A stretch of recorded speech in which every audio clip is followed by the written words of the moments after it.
আকস্মিকভাবে দেশের আবহাওয়ায়। গেল বছরে কোরবানি ঈদে সিনেমা হলে তুফান এনেছিলেন শাকিব খান। এবার প্রেক্ষাগৃহে আনার অপেক্ষায় তাণ্ডব। 10 নম্বর মহাবিপদ সংকেত দেখাতে বলা হয়। প্রকাশ পেয়েছে শাকিব খানের বহুল প্রতীক্ষিত ছবি তাণ্ডবের ফোরকাস্ট, যেখানে ভিন্ন এক লোকে হাজির হয়েছেন দেশের শীর্ষ নায়ক। সমগ্র দেশবাসীকে তাই আজ যে যেখানে অবস্থান করছে, ঝড় তুফান নয়, এবার দেশের আবহাওয়া পরিস্থিতিতে দেয়া হয়েছে ভয়াবহ তাণ্ডবের পূর্বাভাস।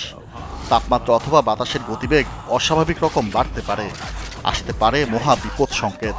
দেশবাসীকে তাই যার যার অবস্থানে থাকতে করা হয়েছে অনুরোধ। তাণ্ডব ছবির 1 মিনিট 41 সেকেন্ডের পূর্বাভাসের প্রথমাংশে এমন নাটকীয়ভাবেই দেয়া হলো সতর্কবার্তা, যে ভিডিওটির পুরোটা জুড়েই ছিল রহস্যে ঘেরা।